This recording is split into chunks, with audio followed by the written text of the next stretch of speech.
বন্যা আজ রান্নাঘরের কাজ তাড়াতাড়ি সেরে ফেলে স্নান পুজো শেষ করে নিয়েছে। তারপর পুজোর শাড়ি ছেড়ে একটা ভালো শাড়ি পরে সুন্দর করে সেজেছে। সব কাজ শেষ করে জানলার কাছে এসে দাঁড়িয়ে আছে। বাড়ির এই পূবের জানলা দিয়ে দূরের রাস্তাটা দেখা যায়। রাধিকাপুর থেকে শুরু হয়ে বাড়ির সামনে দিয়ে এই রাস্তাটা এঁকে বেঁকে স্টেশনের দিকে চলে গেছে। তারপর রেললাইন পেরিয়ে রেলবাজারের পাশ দিয়ে কুসুমপুরের দিকে এগিয়ে গেছে। এই রাস্তা দিয়েই তমাল প্রতিদিন ফেরে রেল স্টেশন থেকে। কুসুমপুর হল্ট স্টেশনের সে স্টেশন মাস্টার। আজ তমালের একটু আগে আসার কথা দুপুরের খাবার খেতে। আজ দিনটার একটা বিশেষত্ব আছে বন্যার কাছে। আজ ওদের বিবাহবার্ষিকী। 9 বছর হলো ওদের বিয়ে হয়েছে। বিয়ের পর থেকে ও তমালের সাথে এক স্টেশন থেকে আরেক স্টেশনে ঘুরে বেড়াচ্ছে। এক সময়ের খানিকটা ঘরকুনো বন্যার আজ প্রায় এই যাযাবর জীবন খুব একটা খারাপ লাগে না। নতুন জায়গা, নতুন লোকজন, কিন্তু এই ভালো লাগাটুকুও বোধ হয় ওর জীবনে আর বেশি দিন আছে বলে মনে হয় না ওর। স্টেশনের পথের দিকে তাকিয়ে থাকতে থাকতে শুনতে পেল ফেরিওয়ালার হাঁক। রকমারি জিনিস ফেরি করে ওরা, তার মধ্যে বাসনকোসনই বেশি। গ্রামের পথে একটা দুটো বাসনওয়ালা প্রায় যাতায়াত করে। বাসন চাই, বাসন, অ্যালুমিনিয়ামের হাঁড়ি, গামলা, বালতি। বলতে বলতে খানিক দূরে চলে গেলে সেই হাঁকটা বেশ আবছা হয়ে যায়। সেই হালকা ভেসে আসা আওয়াজ ওর মনে ঘুরপাক খেয়ে আওয়াজ তোলে, বন্যা, এই বন্যা। এভাবে ওর বান্ধবীরা ওকে ডাকতো, খেলতে ডাকতে এলে, পড়তে যাওয়ার পথে, স্কুল যাওয়ার সময়। কত সুখে ছিল সে দিনগুলি। বন্যা, বন্যা বলে ডাকতো আরও একজন, সে তমাল। শাড়ির কাছে পড়তে যাওয়ার বদলে নদীর পাড়, কখনো কখনো পার্কের গাছের আড়ালে প্রেম পর্ব বেশ জোরদার চলছিল। তখন একদিন দেখা না হলেই দুজনের মনেই বিরহের ব্যাকুলতা দেখা দিত। কিন্তু স্কুল জীবনের শেষ পর্যায়ে প্রথম অঙ্কুরিত ভালোবাসার চারা কলেজ জীবনের আঙিনায় পা দিতে দিতেই এমনই মহিরুহ আকার নিয়েছিল, যার কারণে দুই পরিবারের ইচ্ছে ওদের পরিণয়ের সুতোয় বেঁধে দেওয়া হলো।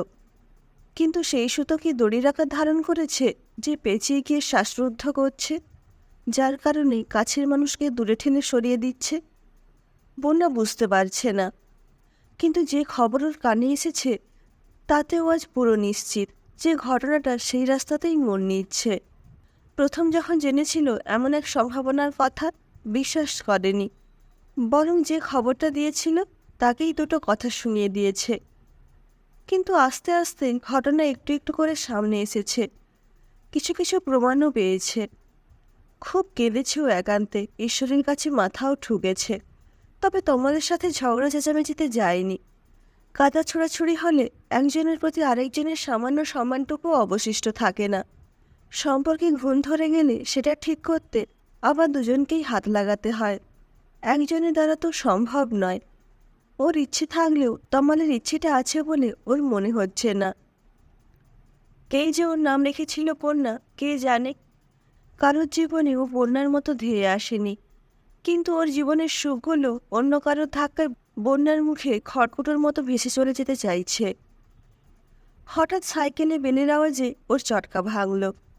তমাল আসছে। মোটরসাইকেল থাকা সত্ত্বেও এটুকু রাস্তার জন্য ও সাইকেলটাই ব্যবহার করতে পছন্দ করে। তমাল এসে দরজার কড়া নাড়ার আগেই ও সদর দরজা খুলে সামান্য সরে দাঁড়ালো। প্রতিদিনও দরজার পাল্লা দুটো শুধু ভেজিয়ে রাখে, কাছাকাছি থাকে না। তমাল কি সামান্য অবাক হয়েছিল? তাই মুখ তুলে তাকালো, আর চোখাচোখি হয়ে গেল বন্যার সাথে। সাইকেলটা দাঁড় করিয়ে রেখে ঘরে ঢুকলো। তারপর প্রতিদিনের মতো স্নানে গেল। মিনিট 20 পর তমাল এসে যখন টেবিলে বসলো খেতে, বন্যা খাবার বেড়ে থালা এগিয়ে দিল। খাবার দেখে তমাল আরও একবার স্ত্রীর মুখের দিকে তাকালো। তারপর শুরু করলো খাওয়া। প্রতিটা রান্নাই ওর খুব পছন্দের, আর প্রতিটা পদের স্বাদও হয়েছে দারুণ। খাওয়া যখন প্রায় শেষের মুখে, চাটনির প্লেটটা এগিয়ে দিয়ে বন্যা বলল, আজ একটা বিশেষ দিন, সেটা কি তোমার মনে আছে তমাল? মনে না থাকলেও তমাল মাথা নেড়ে সম্মতি জানালো। বন্যা অবশ্য ওর মুখের দিকে তাকিয়েছিল না। ও বলল, আজকের দিনে 9 বছর আগে আমরা একসাথে চলার অঙ্গীকারবদ্ধ হয়েছিলাম। এতদিন চলার পথ একসাথে থাকলেও সম্প্রতি আমার মনে হয়েছে এবার এই পথ আলাদা হলেই ভালো। আমাদের মধ্যে জোর শক্ত করতে যে বন্ধন দরকার ছিল তাও আসেনি। যাক, তোমার অনেকটা সময় নষ্ট করলাম, আর বেশি করছি না। ঘরে তোমার টেবিলের ওপর একটা কাগজ রাখা আছে, ওটা একটু পরে সই করে দিও, তাহলেই হবে। তমালের ভ্রু কুঁচকে উঠল, কিন্তু ও ধীরে সুস্থে উঠে হাত ধুয়ে ঘরে গিয়ে কাগজটা দেখল।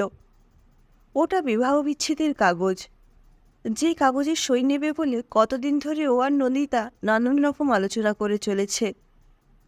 সেই কাগজ বিনা কোনো দোষারোপ করে বন্যা সই করে রেখে দিয়েছে। তমালের মনে যেন জোর ধাক্কা লাগলো। বন্যা জানলা ধরে দাঁড়িয়েছিল। ও নিশ্চিত আর একটু পরে সই দেওয়া কাগজটা হাতে এসে যাবে ওর, আর তারপর এখানকার সব বাস শেষ। কিন্তু তার বদলে একটা হাত এসে পড়ল কাঁধে। বন্যার চোখে জল চলে এলো।